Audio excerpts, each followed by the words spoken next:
Olá, amigos. 31 de agosto de 2017, Legítima Defesa em Foco. Importante manter-nos atualizados sobre a movimentação no Poder Legislativo em relação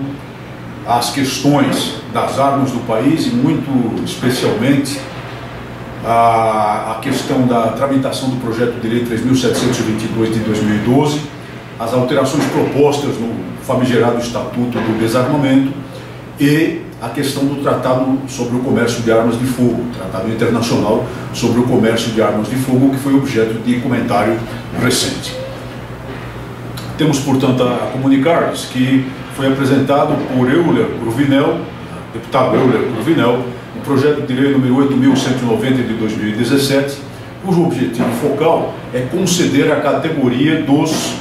comandantes de aeronaves comerciais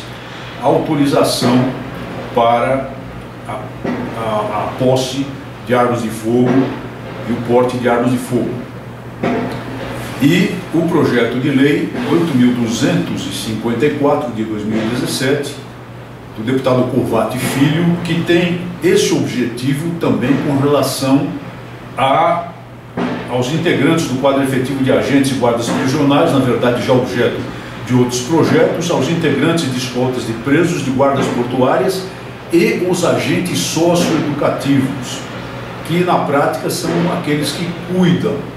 de missões similares à de escolta prisional no que se refere aos infratores adolescentes, no que se refere aos infratores enquadrados no Estatuto da Criança e do Adolescente por atos equivalentes a crimes previstos no Código Penal. Como já dissemos tantas vezes aqui, nós não defendemos a solução do problema para esta ou aquela pessoa, para esta ou aquela categoria funcional. Nós queremos uma solução para o Brasil, uma solução para as pessoas de bem no Brasil. Mas não sempre reconhecemos também que projetos desse tipo, se prosperarem, acabam perfurando a blindagem, acabam provocando perfurações no casco do encouraçado maligno, que é o Estatuto do Desarmamento, portanto,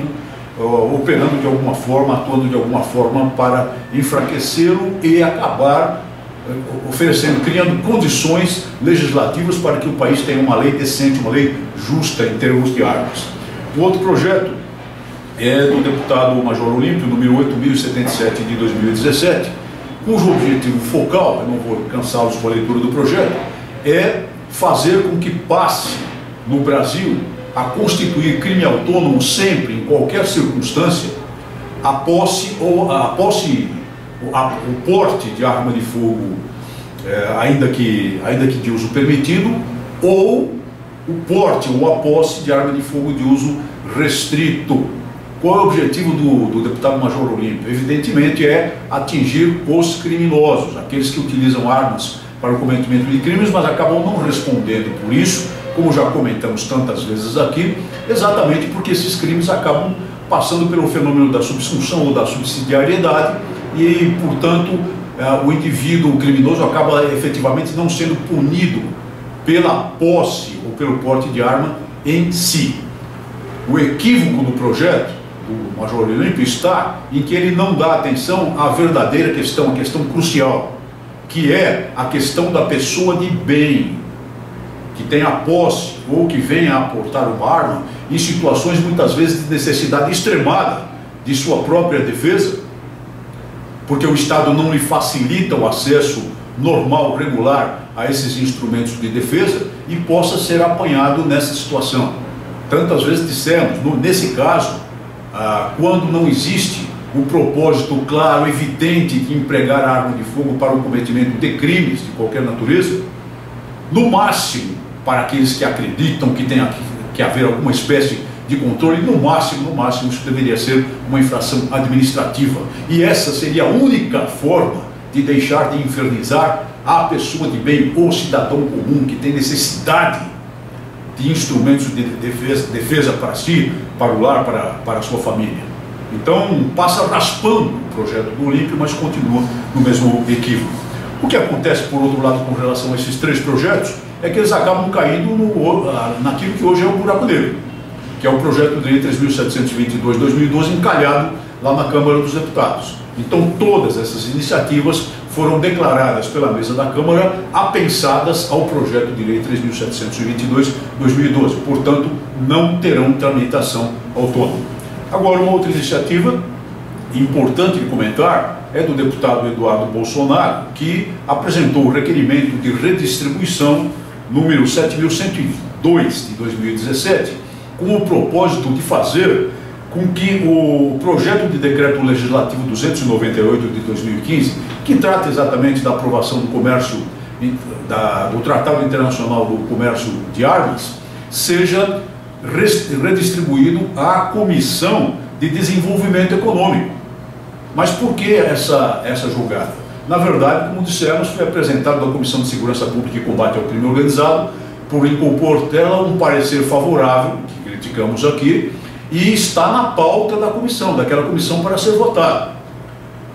A Comissão de Desenvolvimento Econômico não fazia parte. O que ele quer, na verdade, é fazer com que, levando o debate para mais essa comissão e levantando lá naquela comissão questões relacionadas aos interesses do Brasil em termos de desenvolvimento econômico, em termos de desenvolvimento industrial, em termos de indústria bélica, possam ser apontadas as mazelas, insuficiências e os perigos desse PDC, se ele vier a aprovar o tratado sem as salvaguardas, sem as reservas que comentamos mais de uma vez aqui, de que falamos no programa passado. É uma boa jogada, mas eu me preocupo ao verificar que o ilustre deputado Eduardo Bolsonaro não é titular nem suplente da Comissão de Desenvolvimento Econômico. Então, ele terá de ter muita vigilância para acompanhar essa tramitação, se ele conseguir aprovar o requerimento, que me parece um pouco difícil, tendo em vista os encargos que ele tem nas comissões de que é titular ou suplente. Lembrando, para esclarecer, senhoras e senhores, que quando um deputado não é membro de determinada comissão na Câmara, ele pode ter voz nas reuniões da comissão, mas não tem voto. Isso enfraquece muito a posição dele, mas nós vamos acompanhar e aprovamos a iniciativa. Por outro lado, o que é importante mesmo, que nós entendemos importante mesmo neste momento que o Eduardo Bolsonaro faça, é o seguinte: ele é membro titular da Comissão de Segurança Pública e Combate ao Crime Organizado. O parecer de Lincoln Portela pela aprovação pura e simples, seca, do PDC 298, está na pauta da comissão, será votado mais dia menos dia, logo mais. Então é importante que ele prepare um substitutivo com as reservas necessárias em prol da soberania do país, a que nos referimos tantas vezes, e oportunamente entre com esse substitutivo, com esse voto substitutivo, e pugne fortemente pelo convencimento dos demais membros da comissão no sentido de aprová-lo. Esperamos isso também, por exemplo, do deputado Laudívio Carvalho, que foi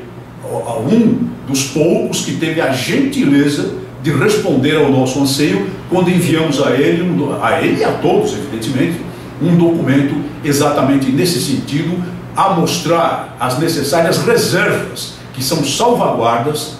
que, pelo interesse da soberania do Brasil, deveriam ser impostas a esse tratado